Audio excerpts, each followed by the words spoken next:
9장 23절로 마지막 절까지입니다.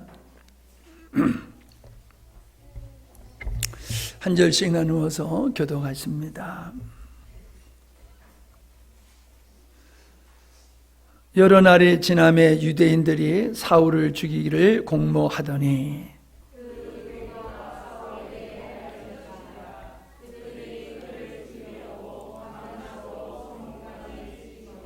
그의 제자들이 밤에 사울을 광주리에 담아 성벽에서 달아내리니라.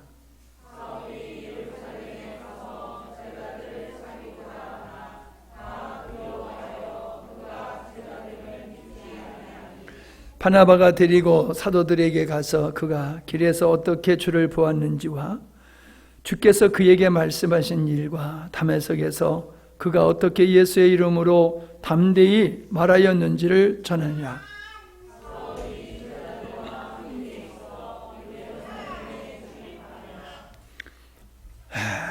또 주 예수의 이름으로 담대히 말하고 헬라파 유대인들과 함께 말하며 별년 안에 그 사람들이 죽이려고 힘쓰거늘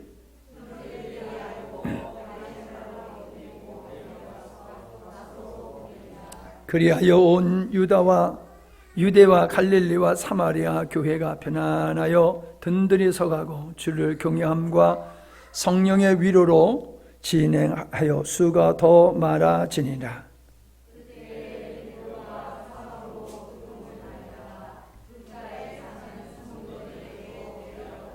거기서 에네아라 하는 사람을 만나매 그는 중풍병으로 침상 위에 누운 지 8해더라.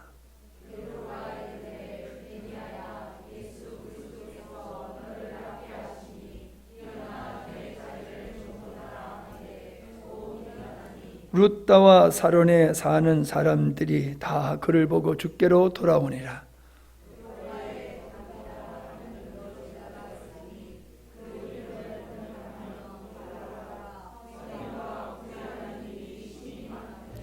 그때의 병들어 죽음에 시체를 씻어 다락에 누이니라.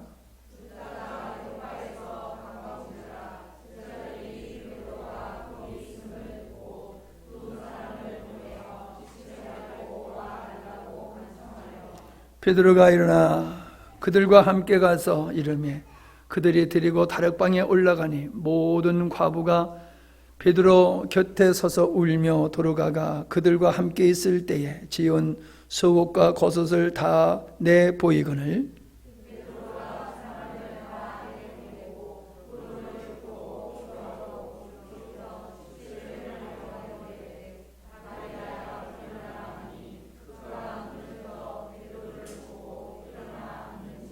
베드로가 손을 내밀어 일으키고 성도들과 과부들을 불러들여 그가 살아나는 것을 보이니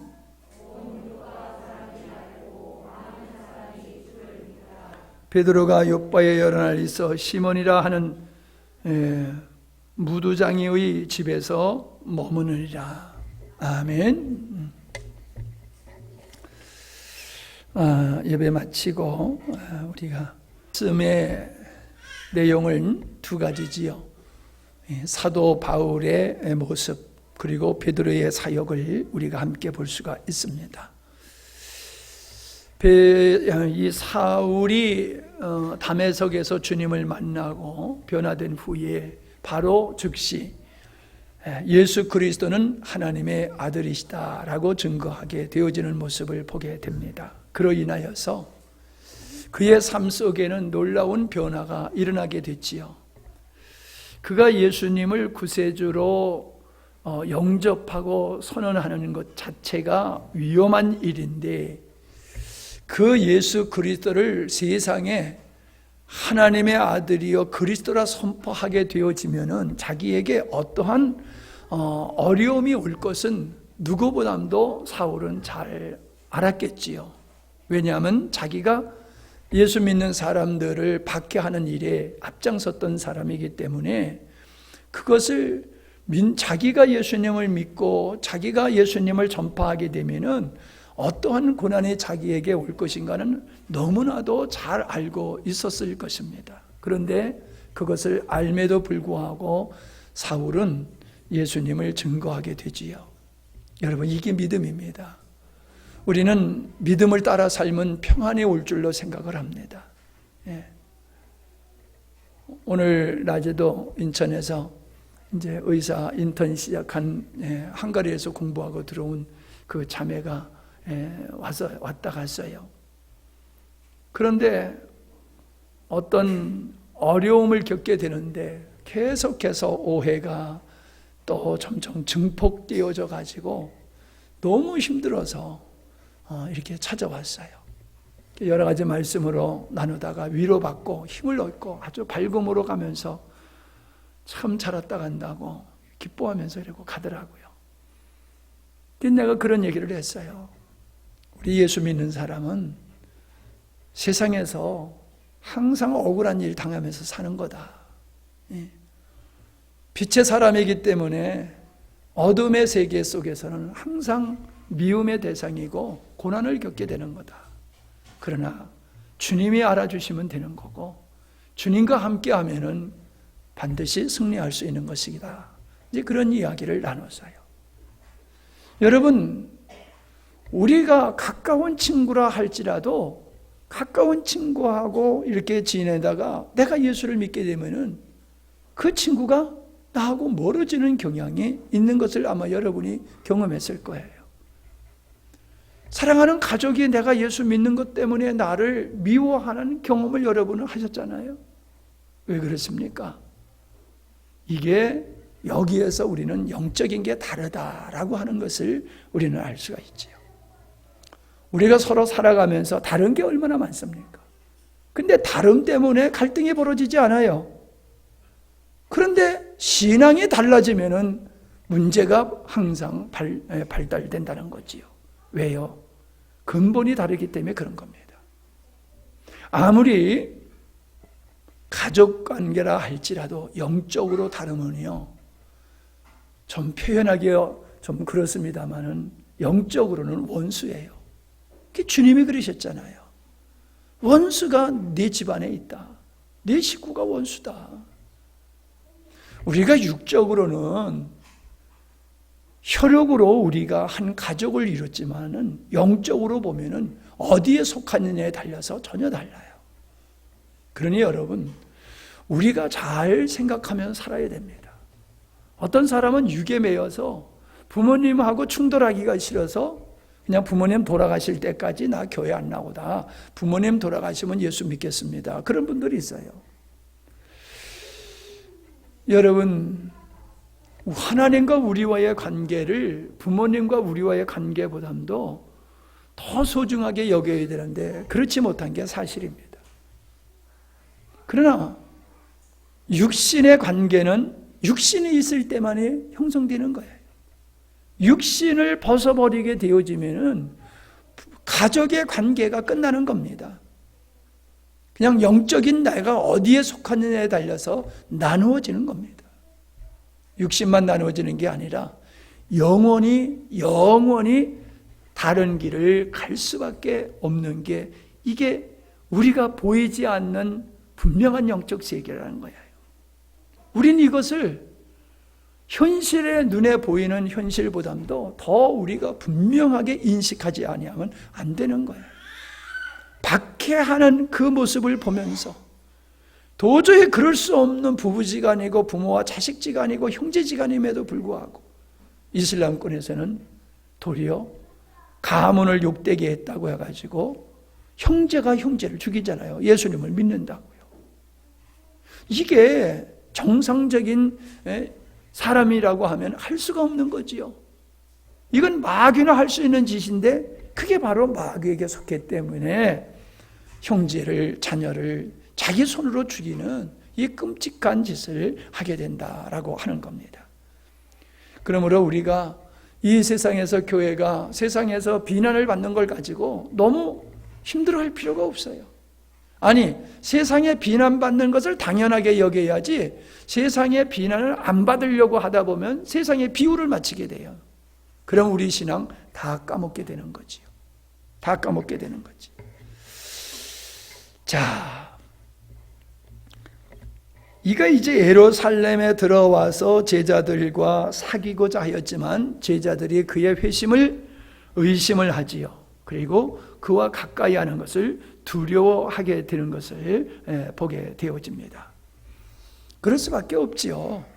그가 분명하게 살아왔던 지난날의 삶은 너무나도 명확한, 즉 예수님을 믿을 것 같지 않게 보였던 사람이 예수님을 믿는다고 하니까는 이거 어떤 속셈이 있는 게 아니냐, 이런 의심을 충분히 할 수가 있습니다. 그런데 참 재미있는 것은 바나바라고 하는 사람이 이 사울을 사도들에게 소개를 하면서 그가 어떻게 예수님을 만났고 어떤 역사가 있었으며 어떻게 변화되어서 다메섹에서 예수님을 증거하였던 일들을 자세하게 설명함으로 말미암아 사울을 대신해서 이제 변론을 하는 그러한 모습을 우리가 볼 수가 있습니다.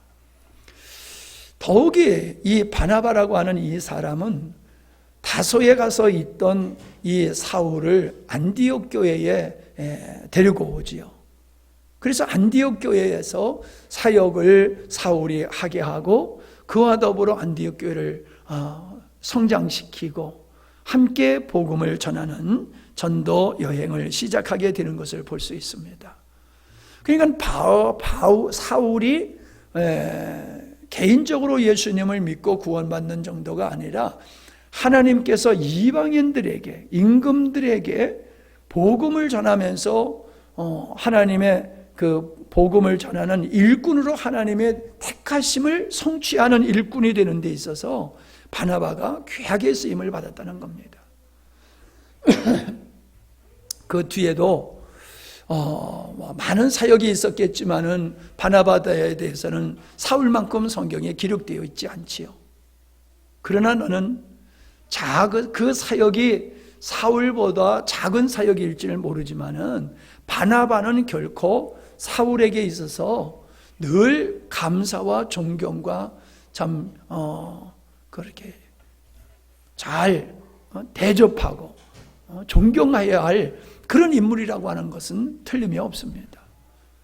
그래서 우리가 이런 얘기를 우리가 흔히 해요. 내가 다니엘과 같이 못된다 할지라도 다니엘과 같은 사람을 만들면은 그러면 되는 거다. 그런 얘기들을 해요. 그렇습니다.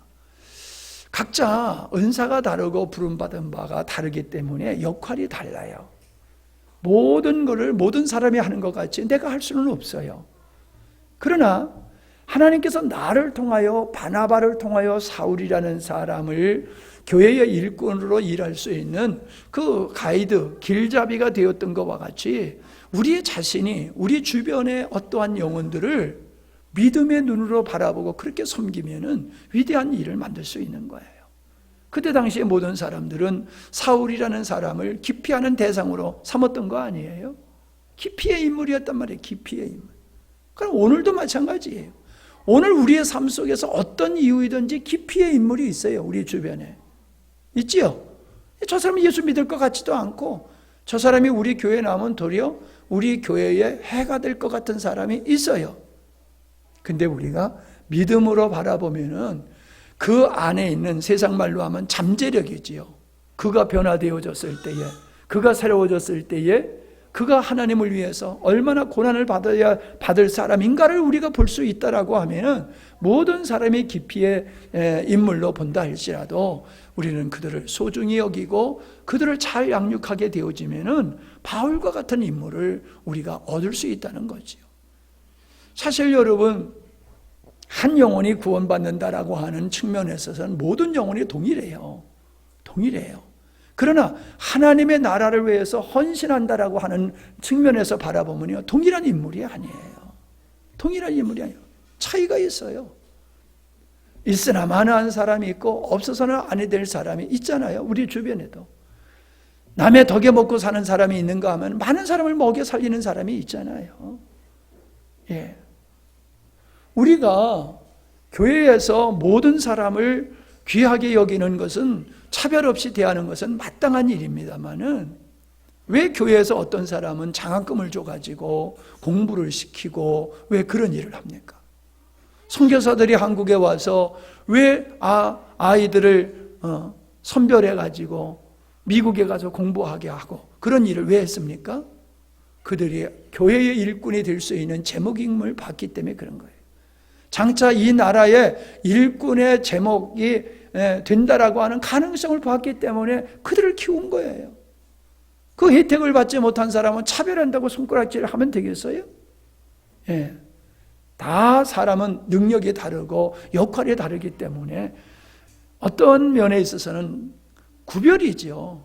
차등을 두는 게 아니라, 차별을 하는 게 아니라, 차등이죠, 차등. 차별이 아니라 차등을 두어서 양육할 수밖에 없는 거지요.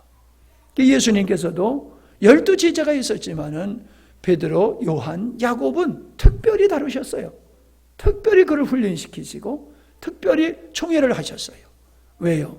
그가 다른 사도들보다 특별한 어떤 면을 주님께서 보셨기 때문이다 라고 볼 수가 있는 거지요. 자, 31절에 보면은 그리하여 온 유대와 갈릴리와 사마리아 교회가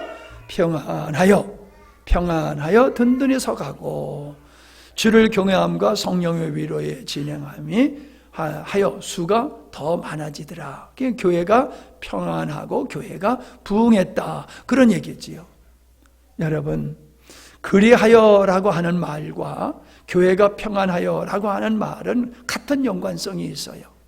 그리하여라고 하는 것은 앞에 것을 얘기하는 것이고, 여기서 교회가 평안하다라고 하는 것은 그 앞에 것에 인하여서 나타나는 현상을 얘기하는 거거든요.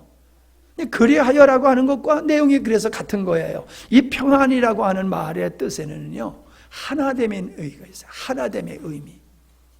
여러분, 평안은 하나 될 때에 평안이 있는 거예요. 두 사람이 모여서도 서로 의견이 다르면요, 평안이 있을 수가 없지요. 그러나 10사람, 100사람이 모여도 마음이 하나가 되면은 거긴 평안이 있는 거예요. 그리고 능력이 거기서 나타나게 되는 거지요. 능력이 중요한 게 아니라 평안이 중요한 거예요. 평안이 먼저예요. 주 안에서 평안, 하나 되는 역사를 이루게 되어지면은 그 가운데서 하나님이 일하신다는 거지요. 두세 사람이 내 이름으로 모인 곳이 평안이 있는 곳이지 않겠어요? 두세 사람이 모여서 서로 미우고 시기 질투하고 싸우고 다투고 그런다고 하면 거기서 우리 주님이 함께 하실 수 있겠어요? 그래서 참 교회를 핍박했던 사울이라는 사람과 일찍이 주님을 쫓아전 제자들과 화목하여 하나 되는 역사가 있을 때에 이 지역에 있는 교회들이 평안하면서 놀라운 부흥의 역사가 있었다라고 하는 겁니다. 여러분, 환경적으로 보면은 이 지역에 있는 이런 교회들이 부흥하기가 쉽지 않는 거잖아요. 예수 믿으면 잡혀가서 죽는 이러한 살벌한 환경 속에서 전도가 그게 가능하다고 생각합니까? 근데 가능했잖아요. 이게 성령이 하나님이 하시는 일이에요. 성령의 위로가 함께 하셨다라고 거기서 말씀하고 있습니다. 성령께서 함께 하는 거예요. 자, 여기 보니까 든든히 서갔다, 그런 말씀을 하는 것을 보게 됩니다. 든든히 서갔다는 것은 건축의 의미가 있는 거예요. 건축의 의미. 이 원어의 뜻에는.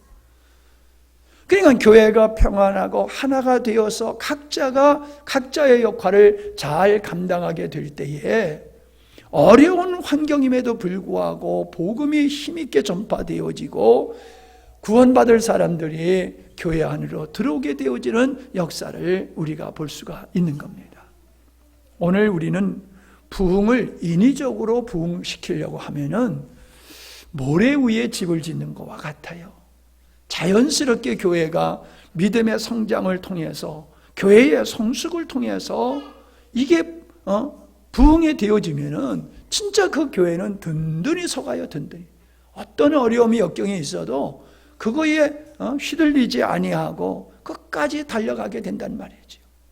그러면서 복음의 진리를 듣고 예수님을 믿는 사람들의 부흥과 세상적인 것을 얻기 위해서 교회에 나오는 사람들의 그 부흥이라고 하는 것은 질적으로 다르고 능력으로도 다른 거지요. 험악한 가운데서 예수를 믿는 사람이 날마다 늘어났고, 그들이 하나 된 교회는 세상이 감당할 수 없고 무너뜨릴 수 없는 그러한 교회가 되었다라고 하는 것을 우리는 알 수가 있습니다.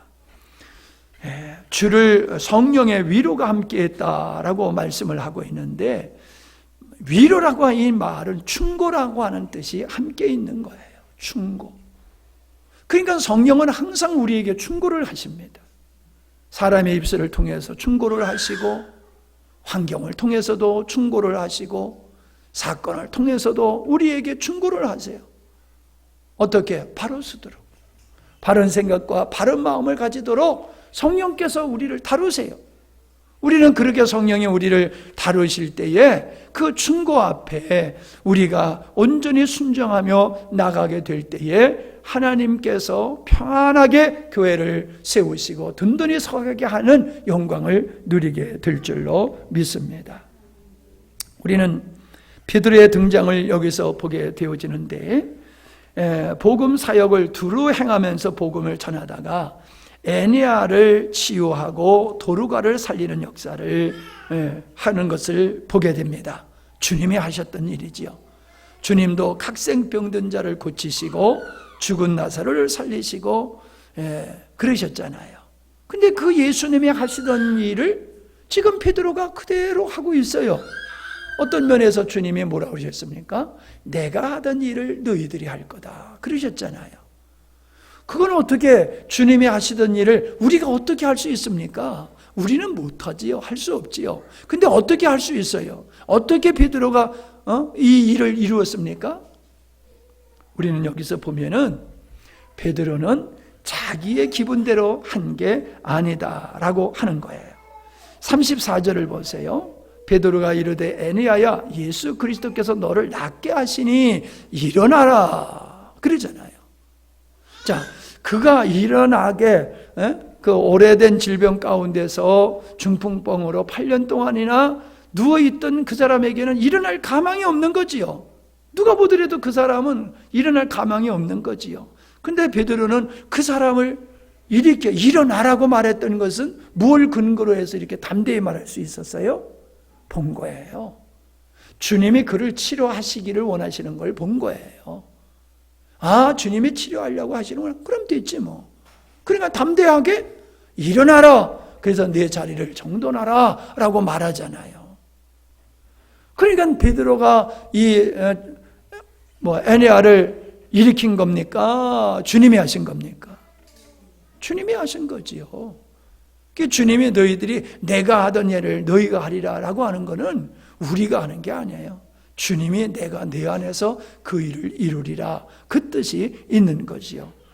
이 도르가라고 하는 여인, 과부지요. 여러분, 과부는 정말로 멸시와 천대의 대상자지요. 고아, 과부, 누구도 돌보지 아니하는 그런 사람이기 때문에 무시를 당하고 불이익을 당하는 그런 사람이지요. 그래서 참된 금식은 이러한 참된 그 과부와 고아를 도와주는 거라고까지 말씀하셨음을 보게 됩니다. 그런데요, 이 여인은 과부로서 살아가면서도 그런 다른 사람에게 피해를 누를 끼치는 사람이 아니라 도리어 주변에 어려운 사람들을 잘 도와주는 그런 삶을 살았던 것을 보게 돼요. 그러니까 두 가지지요. 첫째는 뭐예요? 사랑의 마음을 가졌다는 거예요. 어려운 사람을 보면서 그를 그냥 지나치지 못하는 거지요. 내일을 위해서 오늘을 내가 절약하여 두는 것이 아니라 그냥 그때그때 주께서 은혜 주시는 대로 주님이 주신 사랑을 따라서 다른 사람들을 열심히 섬기는 이 여인의 모습을 우리가 볼 수가 있는 겁니다. 그래서 여기 보니까는 여제자다 그렇게 얘기를 했어요. 여제자. 제자인데 여자라는 거지요. 제자인데 과부라는 거지요. 여러 가지 어려운 환경 속에서도 그는 그리스도의 제자로서 힘들고 어려운 사람들에게 그리스도의 사랑을 실천하는 삶을 살았다라고 하는 것을 볼 수가 있습니다. 그래서 그가 살아생전에 속옷과 겉옷을 만들어서 많은 사람에게 이렇게 사랑을 베푼 이 사실 앞에서 다른 과부들이 그의 죽음을 안타까워하며 슬퍼하는 모습을 볼 수가 있습니다. 사람은 살아있을 때는 잘 몰라요. 근데 그가 세상을 떠나게 되면 그가 어떠한 인생을 살았느냐라고 하는 게 드러나게 되어 있어요. 나는 이번 30주년 기념 예배와 임직 예배를 통해서 우리들이 어떤 길을 걸어왔으며 우리가 걸어온 길이 얼마나 복되고 아름답고 주님과 함께하는 것인가라고 하는 것을 확인하는 그런 시간이었어요. 큰 교회에 비하면은 우리가 모인 숫자는 한 5, 60명 될까요? 그 정도 되겠지요. 숫자가 그 숫자로 보면 그렇게 많은 무리는 아니에요.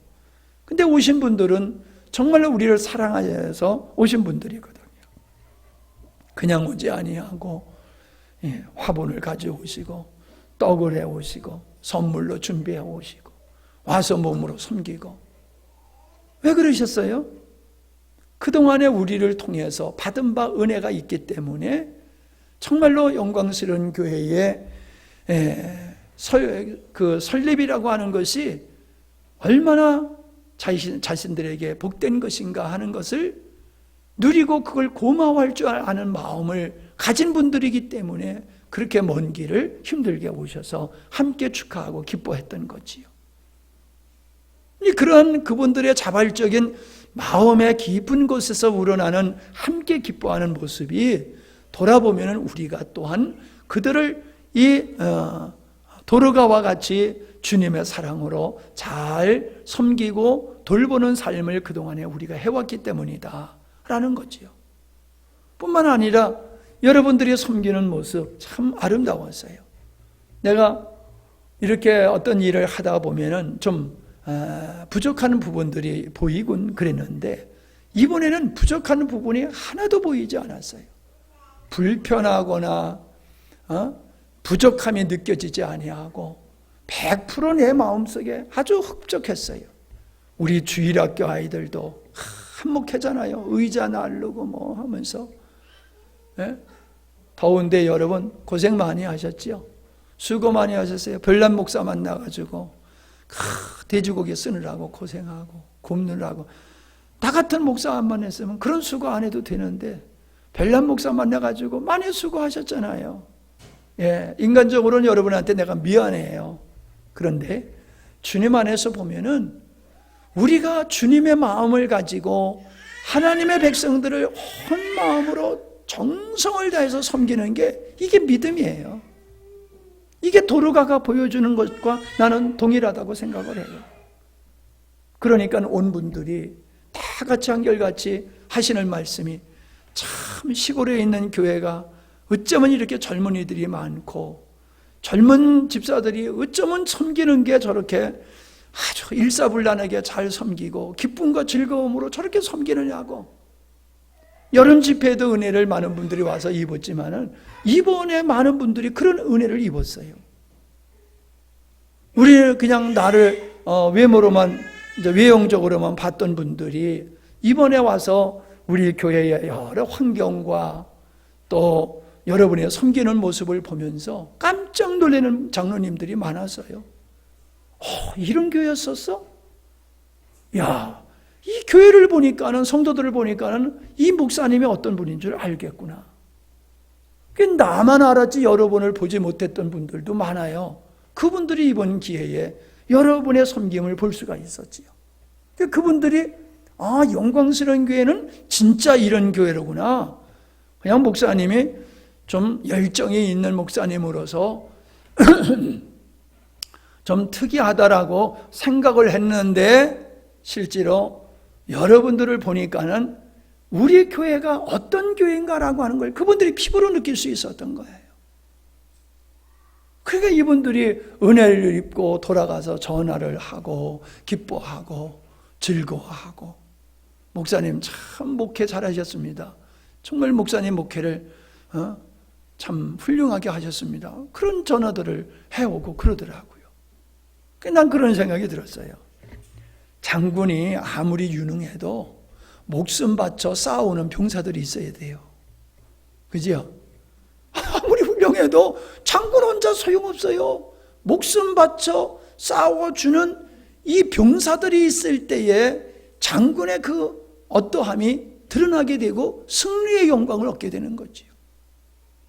여러분들이 그렇게 사랑하는 마음으로 따라주고 협력하고 함께 했기 때문에 제가 칭찬을 받게 되는 거고 교회가 인정받게 되는 거고 하나님의 영광을 받게 되는 것이지요.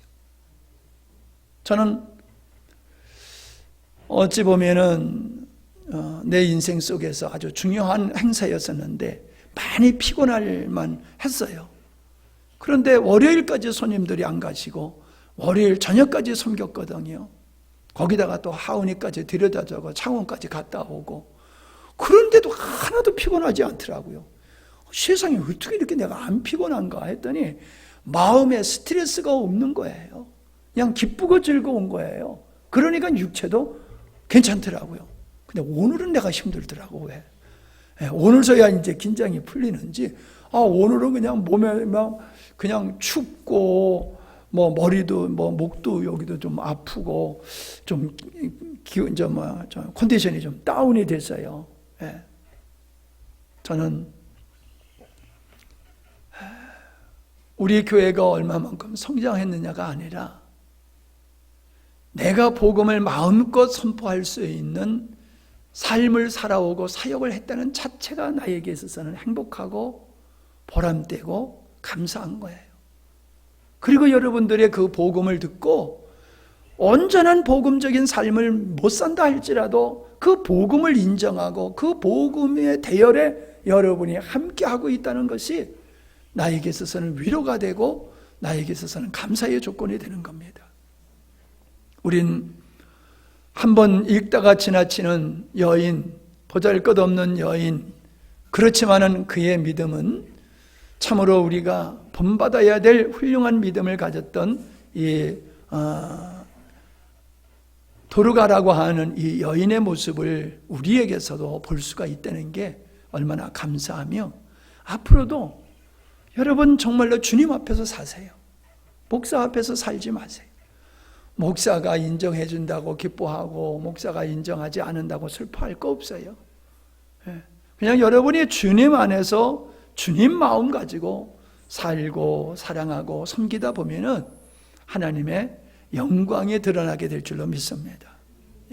그냥 30년 동안 오직 복음의 한 길을 걸어왔더니 오늘의 여러분, 오늘의 우리의 교회의 모습이 모든 주변의 교회와 목회자들에게 은혜가 되고 도전이 되어지고 또 희망을 주는 이러한 열매가 맺어졌다고 하는 것이 참 복음의 열매다.